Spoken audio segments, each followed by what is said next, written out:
South Korea says it may risk war and launch a preemptive strike against the DPRK's nuclear facilities if the North shows signs of using its nuclear weapons. Iran's president urges national understanding between the Syrian government and opposition and says free elections are a solution to the conflict. Asia's biggest air show, Aero India, opens in Bangalore, demonstrating the country's military strike power.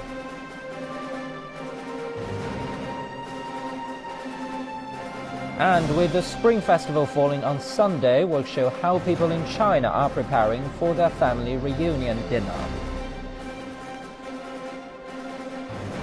Hello there, welcome to NewsHour on CCTV News, live from Beijing. I'm Pan Dong. A high-level delegation sent by South Korea's President-elect Park Geun-hye arrived in Washington for a three-day visit. Lee Han-koo, head of the delegation, told reporters on arrival that the mission aims to ensure further development of bilateral military, political, diplomatic and economic ties. Sources say the delegation will touch upon issues such as the DPRK's potential nuclear test, the free trade agreement and Park's plan to visit Washington as early as April.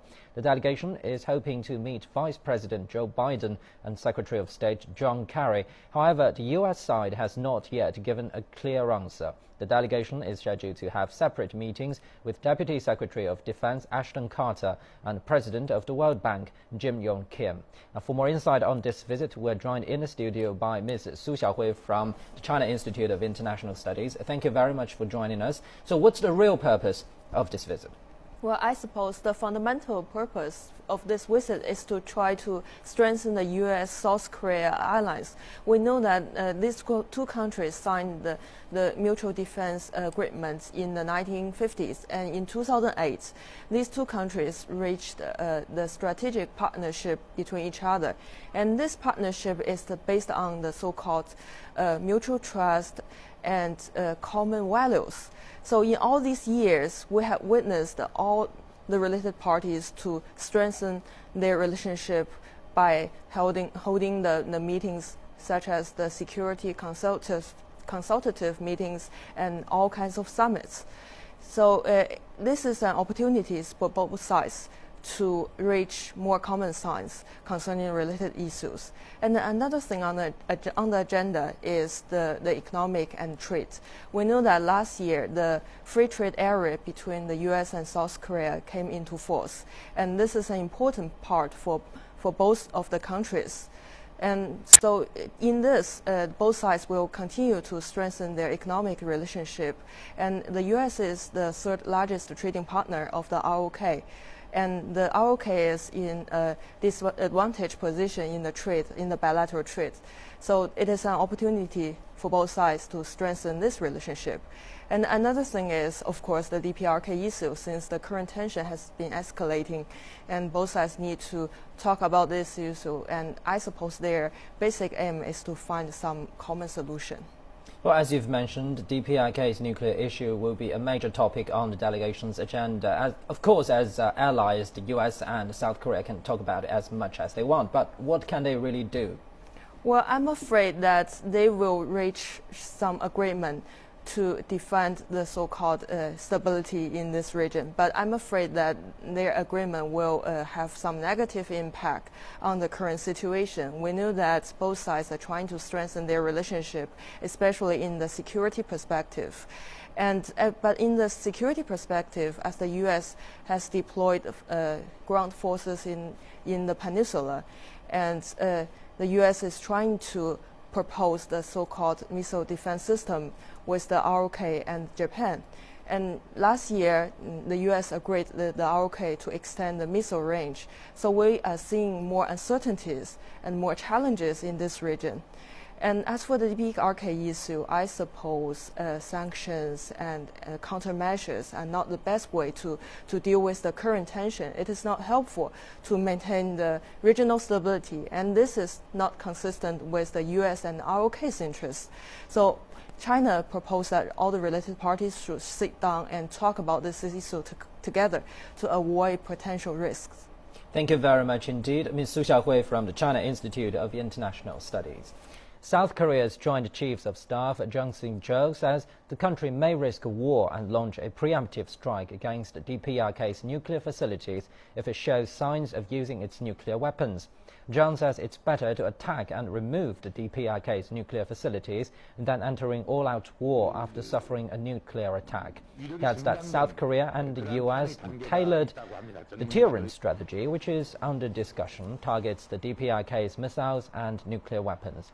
Jung says the South Kill Chain missile system is to detect, target, and destroy DPRK missiles.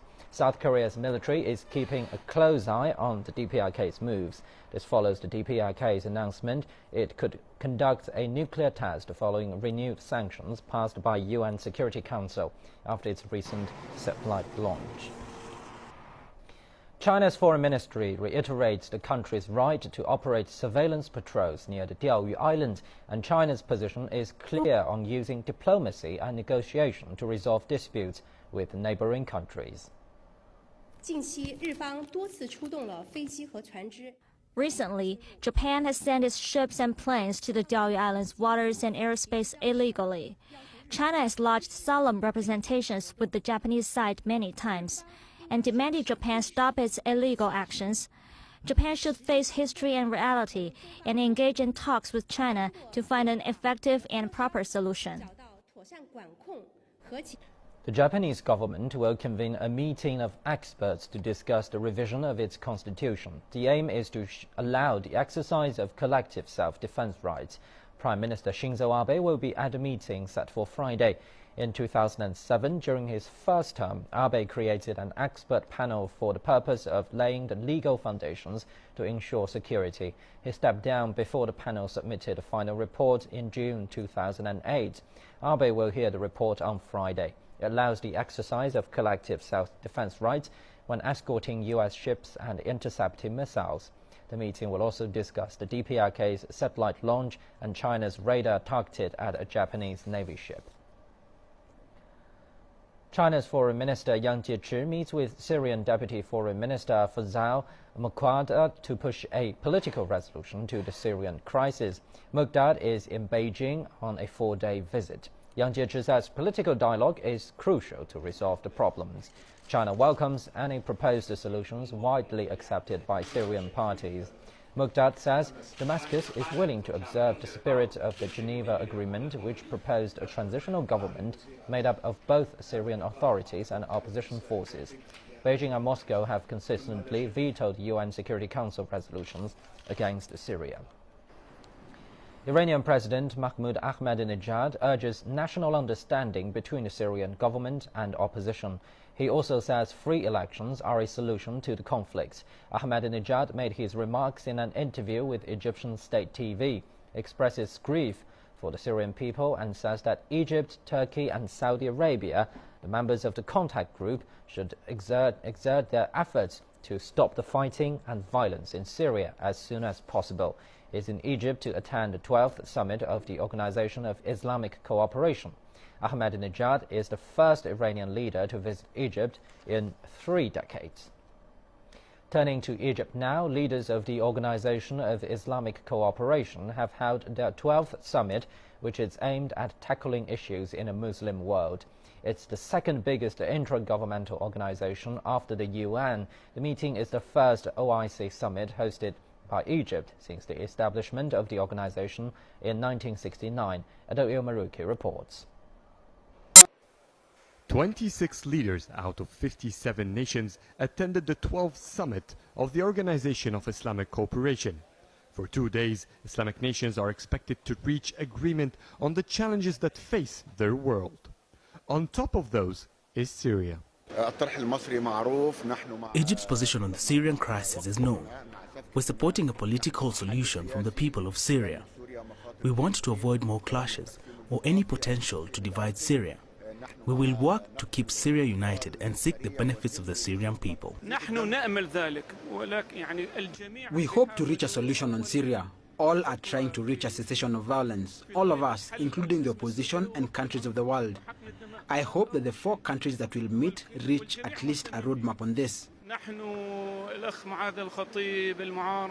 Egypt, Saudi Arabia, Turkey and Iran will hold a Syrian quartet to reach a unilateral approach with the Syrian crisis, with dialogue on the verge of getting acceptance from both battling parties in Syria. But the challenges are many. President Morsi stressed that Islam is facing a campaign of defamation that is fueling what is now known as Islamophobia. He urged the Islamic nations to stand against these attempts with positive approach. But while officials say they are hopeful, analysts are doubtful. I don't believe that the summit would achieve any difference in solving the crisis of the Islamic world. It will not cross the borders of being more than a statement that is neither obligatory and probably not effective. The biggest event that the OIC brought so far is the bilateral meeting between Morsi and Ahmadinejad. OIC is expected to issue what should be known as the Cairo Accord at the end of the summit, announcing the points of agreement of Islamic nations. The 12th session of the OIC summit starts with over a dozen topics that challenge the Islamic world, and among low expectations from analysts that 57 leaders of the Islamic countries would produce any breakthroughs in these crises. Adil Mahroui, CCTV, Cairo. 2,000 people have gathered in Cairo calling for an end to gender discrimination and for protection for women. The UN Human Rights Office says about 24 women were reportedly sexually assaulted in Cairo's Tahrir Square during recent demonstrations. A local anti-harassment group says last month 19 violent attacks against women took place in a single day. That was during a demonstration to mark the second anniversary of the ouster of Hosni Mubarak. You're watching News Hour on CCTV News. Coming up, Asia's biggest air show, Aero India, opens in Bangalore, demonstrating the country's military strike power. And U.S. Secretary of State John Kerry says his country will continue to stand up to terrorism despite budget constraints. Asia's biggest air show, the 5-day Aero India, has opened in Bangalore. Warplanes and helicopters performed in concert to open a show at Yelahanka Air Base in a display of the country's military strike power. More than 600 national and overseas companies from more than 70 countries are attending. The biggest delegation comes from the United States. More than 67 companies, including Boeing, Bao Helicopter and Raytheon, will show their competitive products and other advanced equipment to meet the demand of India's Air Force, Navy and ground forces. Data shows that the volume of arms sales between the US and India has risen from $200 million in 2001 to $14 billion currently. For more insight on this show, let's talk to Major General Dipankar Banerjee, Director of the Institute of Peace and Conflict Studies in New Delhi. Thank you very much for talking to us, Major General. So can you tell us what are the highlights of the first day of this show? Well, the first day's highlight was the flypast by the Red Bulls of the Czech demonstration team, and also by the two aircraft from India. One was a Tiger Moth, a Second World War fighter, which was shown flying past. A number of new aircraft and equipment are on display this time. A principal part was the Rafale fighter aircraft from France, which recently won the large contract for 126 combat aircraft purchased by the Indian Air Force. This aircraft, the Rafale, was selected from among the leading fighter aircraft of the world after a very stiff international bidding process. Currently, the price negotiations are going on, and India is likely to acquire these 126 aircraft, Rafale aircraft, very soon. Well, Major General, as we have mentioned before, more than 600 companies are attending this year's air show. Why are they so eager to attend? Well, this is the largest air show in Asia this year, and after the US and China, India's defense acquisition budget is the third largest in the world. And therefore, all international companies are very keen to show their aerial combat equipment, and because there is a very large market. And of course, the Indian Air Force is known, and not only the Indian Air Force, but the Indian Navy and the Indian Army too has some aircraft on its roster. And so therefore, everybody is looking for the latest aircraft to acquire. Thank you very much indeed. That was Major General Dipankar Banerjee in New Delhi. You're watching NewsHour on CCTV News. Stay with us.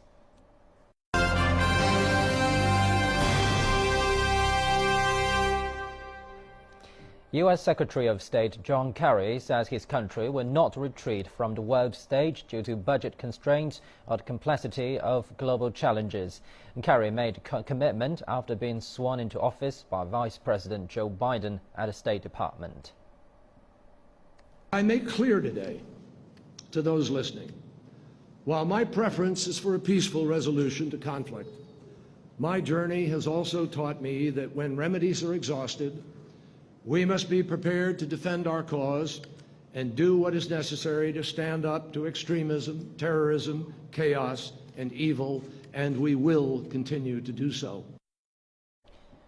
U.S. President Barack Obama is reported to be considering naming nuclear physicist Ernest Moniz as his next energy secretary.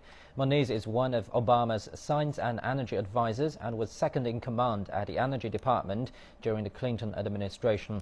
He's also director of MIT's Energy Initiative, a research group for academic work on projects aimed at reducing climate change greenhouse gases. This is NewsHour on CCTV News. Still to come. Tackling pollution, China is to introduce national standards for car diesel fuels by June and similar guidelines for gasoline by the end of 2030.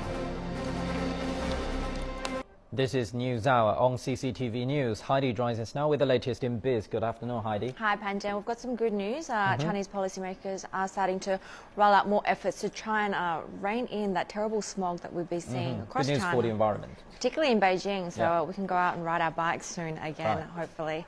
That's right, China is set to introduce national standards for car diesel fuels by June and similar guidelines for gasoline by the end of the year.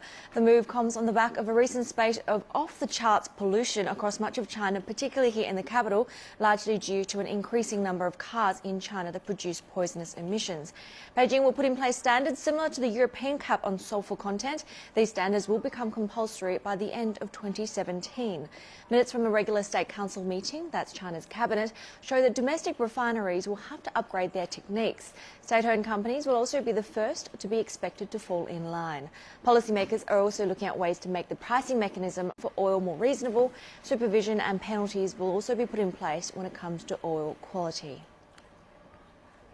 All right, for more on China's new policy on clean fuel standards, we're joined on the line with Zhou Dadi, who's a former director and senior researcher at the Energy Research Institute of the National Development and Reform Commission, China's top economic planner. Great to have you on the program. Is this latest reform effort the direct result of the worsening air quality we've seen in China in recent weeks?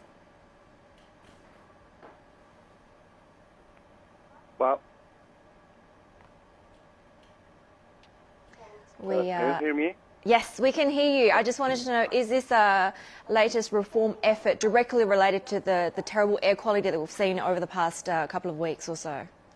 Sure, that's really related because, although the people talk about to raise the standards of the quality of the gasoline for a long time, but this time I think the decision really responds to the dangerous, the dangerous and hazardous, the haze and the fog happening in many places of China. So I think that although there are a lot of measures to be taken in the future, but I think to raise the standards and clean the quality of the gasoline is one of the important measures of that. Okay, so cleaner fuels, obviously better for the environment, but is it also likely to be more expensive when it comes to paying at the pump? Sure, because if you raise the quality and you need more process and you need more equipment and you change the process and that raises a lot of cost. So Beijing's already takes the higher standards than others. So Beijing's gasoline already 30 cents more expensive than other places.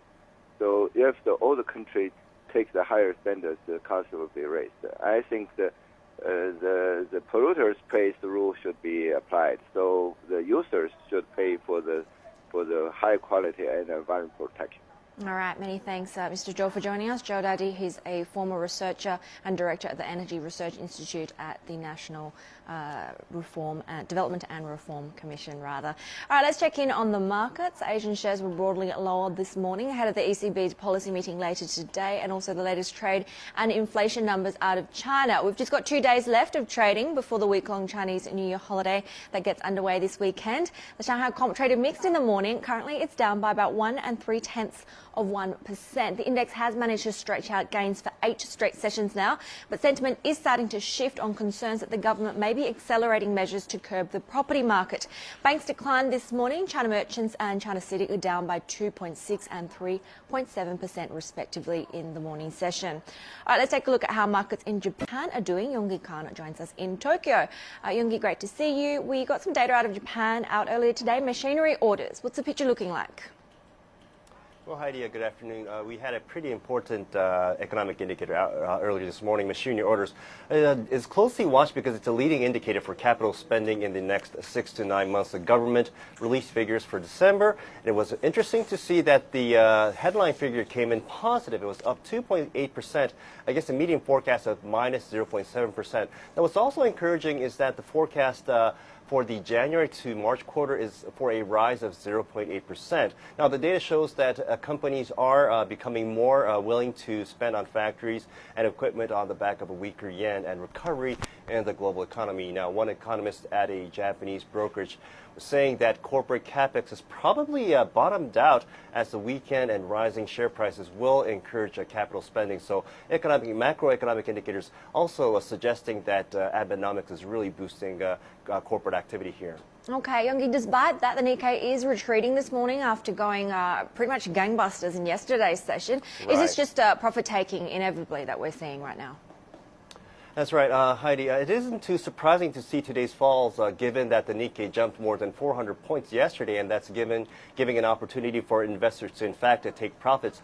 And that's what's happening today. Now, many investors are, in fact, locking in their profits as they see that the yen is not weakening as they're hoping. Exporters are coming under pressure, and the one that's worth noting is Nikon. Now, it came out with its earnings report on Wednesday and lowered its profit outlook for this business year by more than 30%. So a big downgrade there, and that share is now down by more than 18%. So a big plunge we're seeing over there. Given those weak numbers from Nikon, all eyes will be on Sony's earnings report. Sony will make an announcement at 3 p.m. local time. And also in other corporate news, Reuters learned that Fujitsu and Panasonic are merging their chip units in the next fiscal year. Now, Japan's semiconductor industry is struggling in the face of global competition, and the joint venture might help them compete with foreign rivals like South Korea's Samsung. All right, a few more biggie earnings coming out later today. Yonggi Khan joining us in Tokyo. We'll touch base with you at 4 p.m. to see how the rest of the market day turns out.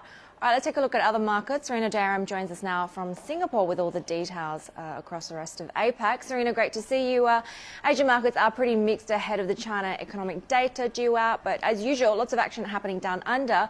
Take us through what's been happening with the ASX this morning. That's right. The ASX 200 is up about 0.2%. Investors are digesting earnings from two of the market's biggest stocks. National Australia Bank reported a 4% rise in first quarter cash earnings.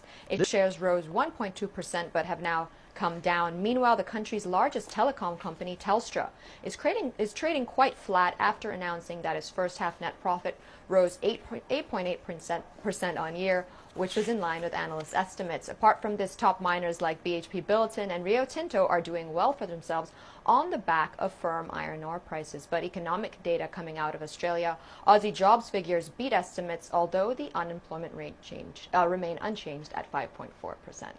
All right, Serena, looking across the region, the Kospi is one of the biggest losers this morning. It's near 2-month lows. What's behind the sell-off? Is it more won woes that we're seeing here?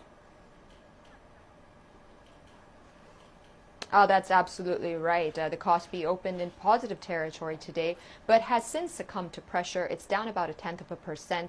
Some analysts say the Kospi's boxed in and won't rise more than 1% till the yen stabilizes. And there's also those won woes you mentioned. A senior official warned that South Korea's economy may fall further after record declines in sales at top department stores last month. Financials and utilities are dragging down the index. On the flip side, tech shares are helping to prop up the index. LG Display and LG Electronics are both up over 1%. But moving over to Hong Kong, the Hang Seng is down about 0.5%. Basic materials and energy stocks are dragging down the index, but the Hang Seng will get a new constituent. PC maker Lenovo will be added to the index effective March 1st. But that's all from me. Over to you in the studio. All right, thanks for the wrap, Serena, joining us in Singapore. Just before we go, a bit of news out of Europe. The Organisation for Economic Cooperation and Development, the OECD, it says that the Bank of England should be standing ready to inject more money into the UK economy.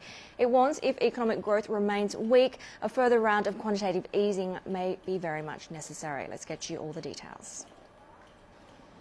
Not out of the woods yet. That's the OECD's outlook for the UK.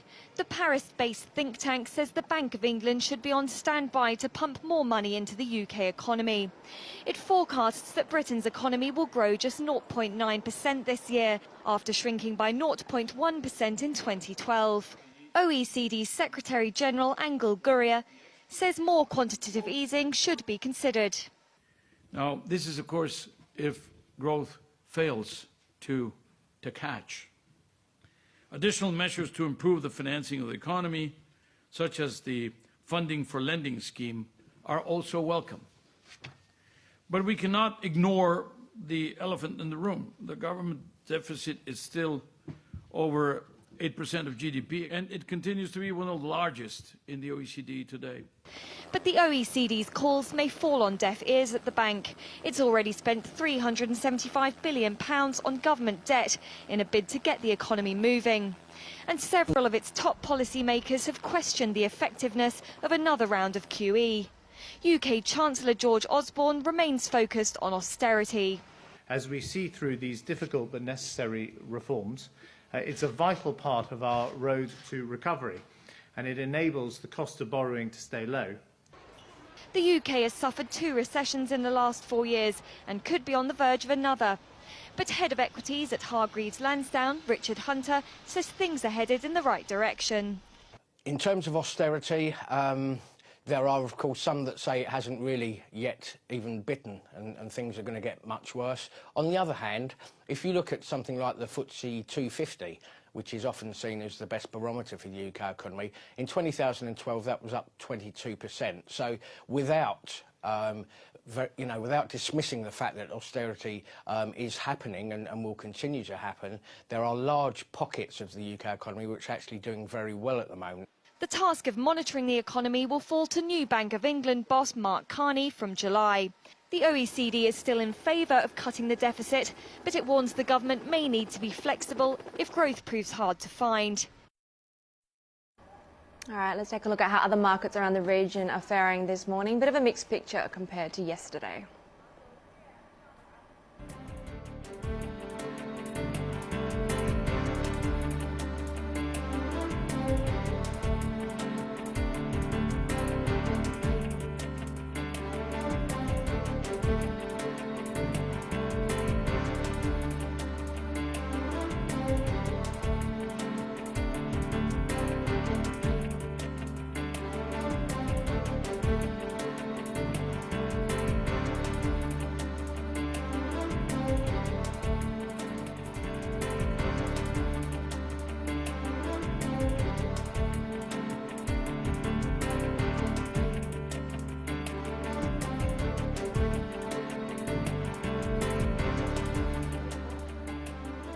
Okay, lots of red arrows across the region for now, but for the rest of the market day and how everything pans out, join me again at 4 p.m.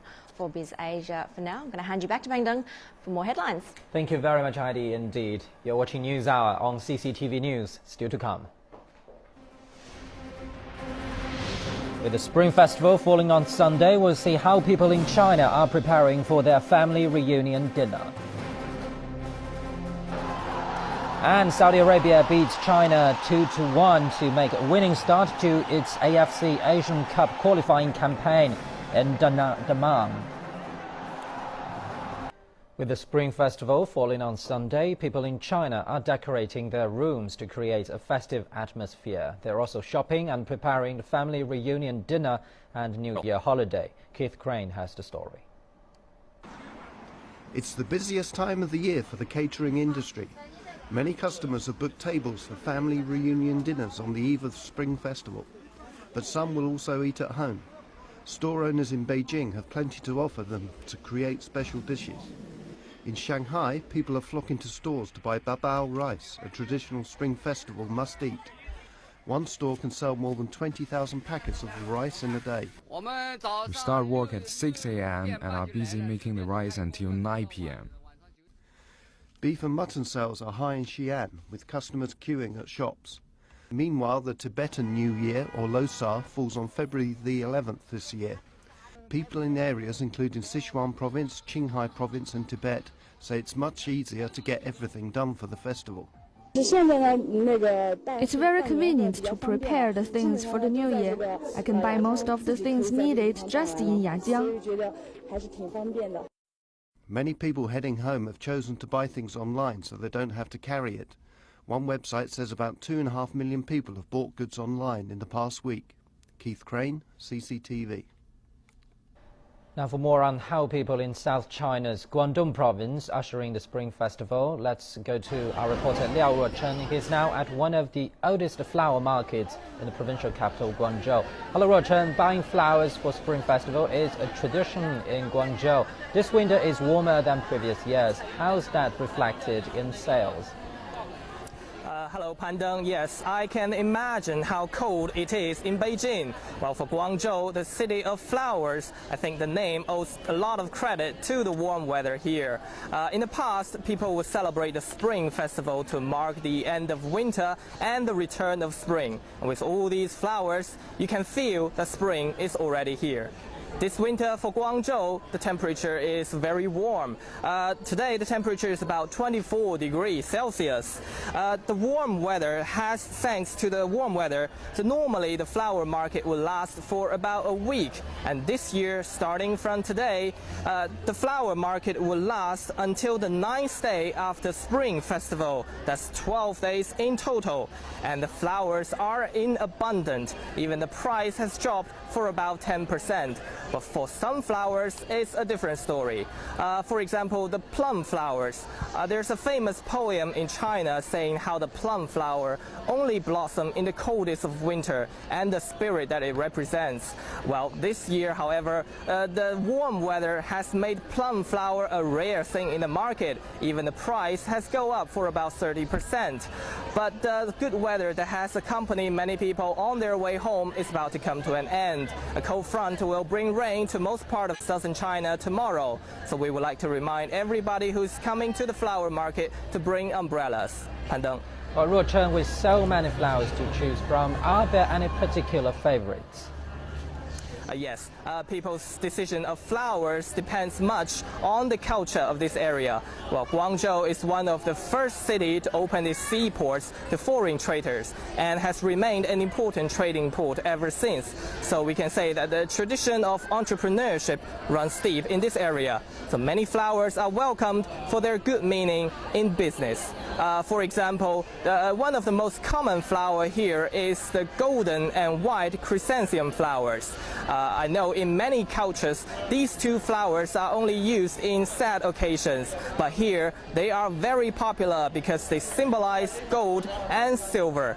And also there's the plum flower that I just mentioned. In cold winter, the plum flower has no leaf left, only the flower buds. And when it blossoms, it goes from the bottom of the branch to the top of the branch, meaning going higher and higher. So that's also another favorite by the people here. Pandeng. Thank you very much indeed, our reporter Liao Ruochen in Guangzhou. And as we've seen, there's a lot of holiday shopping going on. And in Taipei, it seems this year is a little expensive. Lin Yang has the story. The usually quiet Dihua Street in Taipei bustles with vendors and crowds right before Chinese New Year. For over 2 centuries, shoppers have come here to stock up on all sorts of snacks and goodies for family gatherings during next week's holiday. Many of these products, such as candies and dried fruits, are familiar across the Chinese-speaking world. Others, such as mullet roe, a dried patty of fish eggs served as an hors d'oeuvre, are more unique to Taiwan. But shopkeepers here on both sides of the street say business has been tough in recent years, as they've been outcompeted by both large supermarkets and convenience store chains. Places like Carrefour buy New Year's goods from suppliers in bulk and can negotiate lower prices that these small businesses cannot.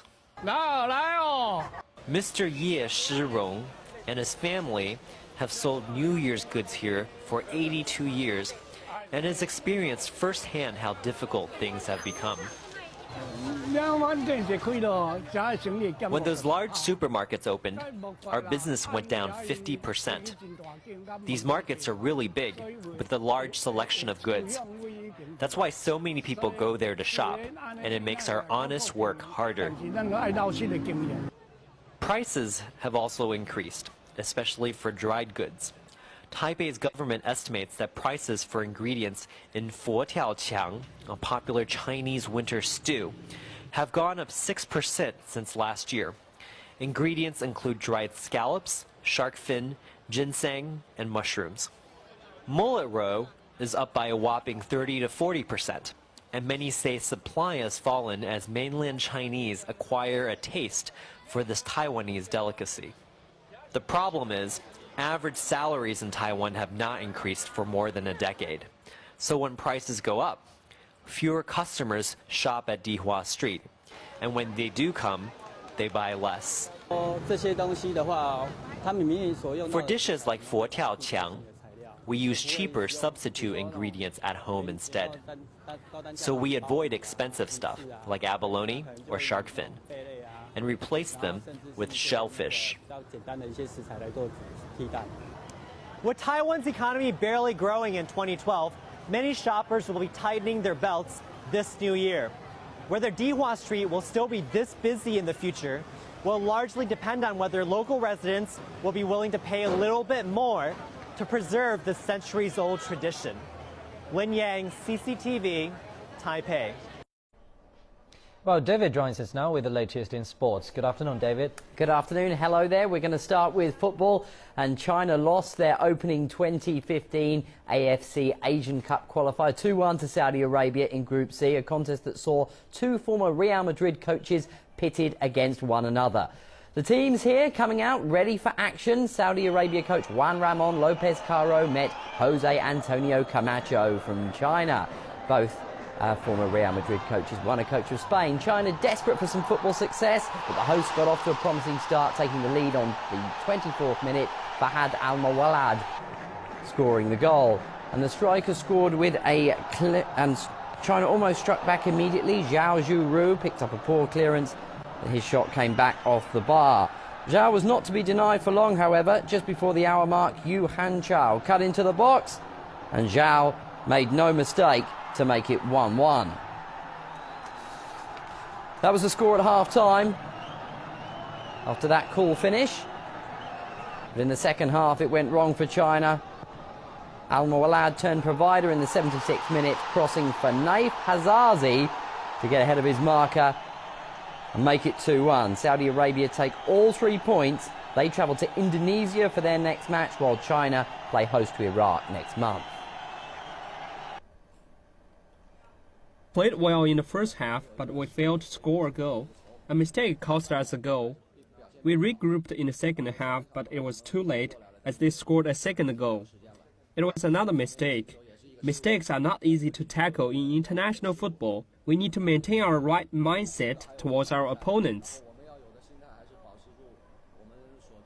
Iraq played host to Indonesia in Group C.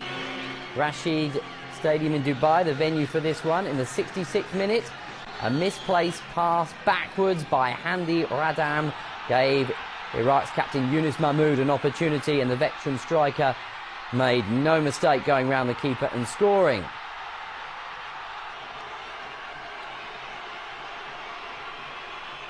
With that goal, Iraq collected all 3 points. Let's have a look at the other scores. Oman went past Syria 1-0. Jordan cruised to a 4-0 victory over Singapore.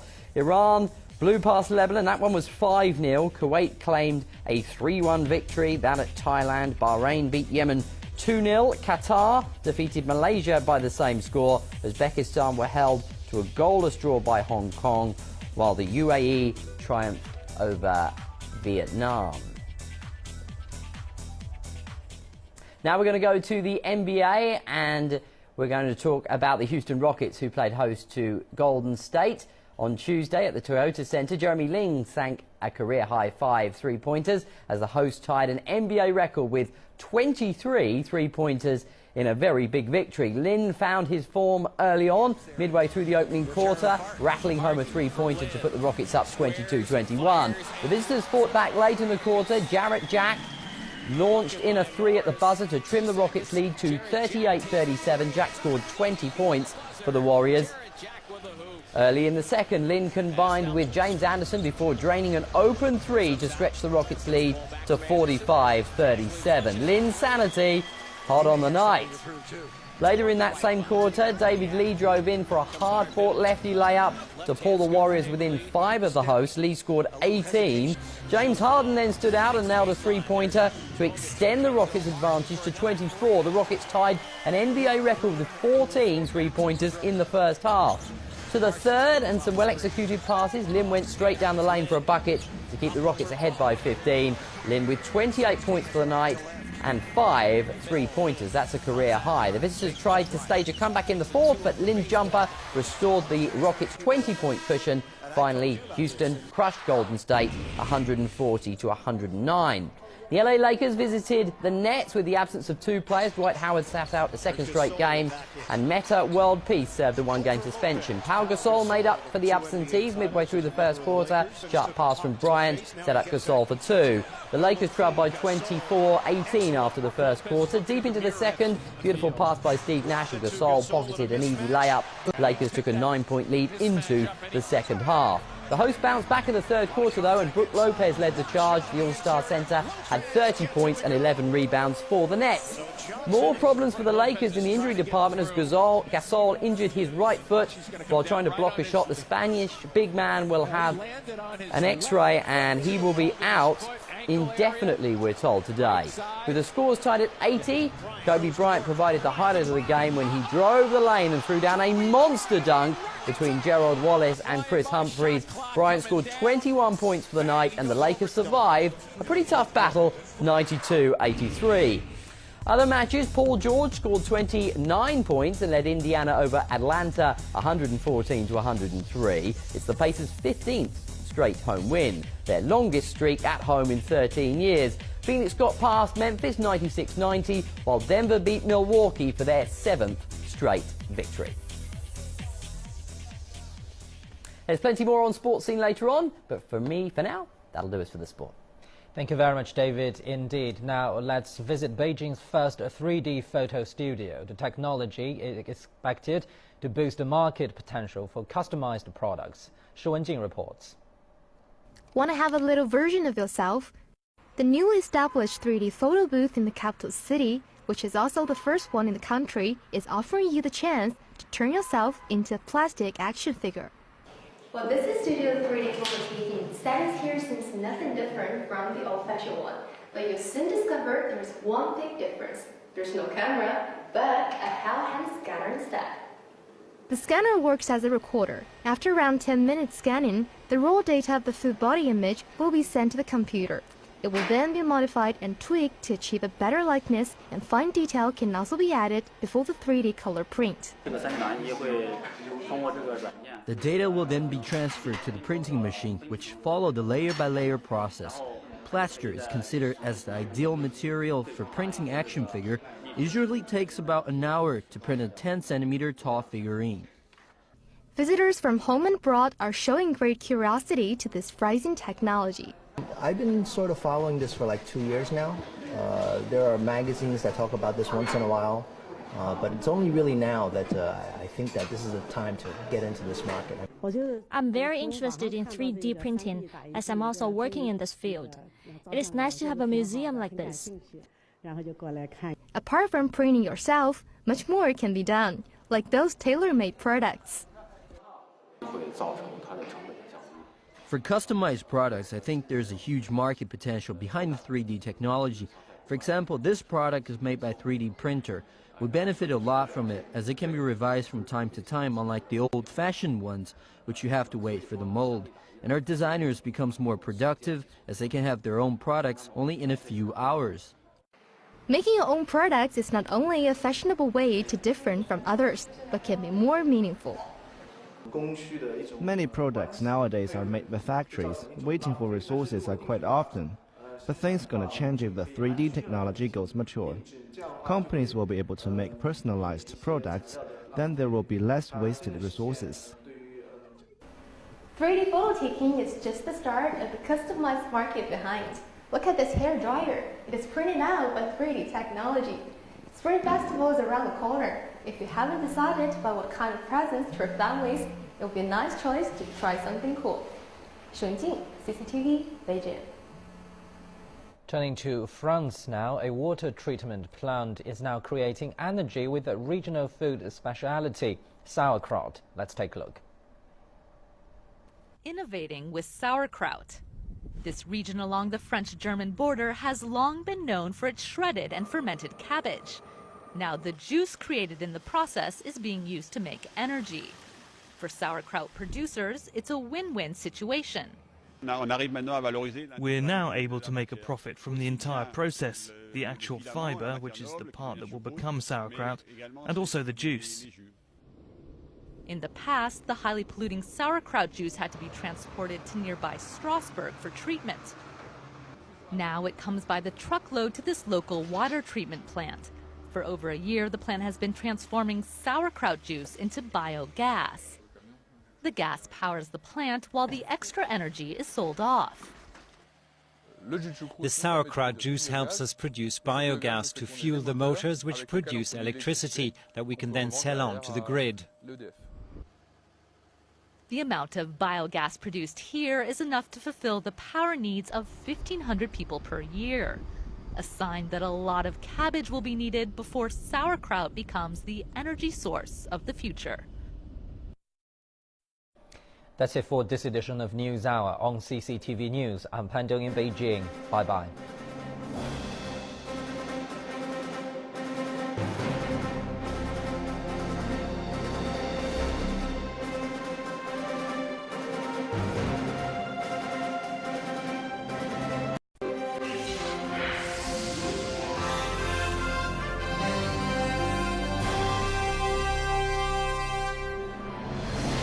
South Korea says it may risk war and launch a preemptive strike against the DPRK's nuclear facilities if the North shows signs of using its nuclear weapons. Iran's president urges national understanding between the Syrian government and opposition and says free elections are a solution to the conflict. Asia's biggest air show, Aero India, opens in Bangalore, demonstrating the country's military strike power.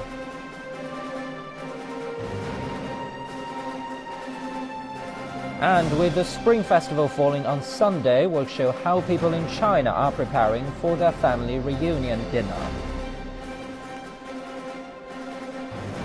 Hello there, welcome to News Hour on CCTV News. Live from Beijing, I'm Pan Dong. A high-level delegation sent by South Korea's President-elect Park Geun-hye arrived in Washington for a three-day visit.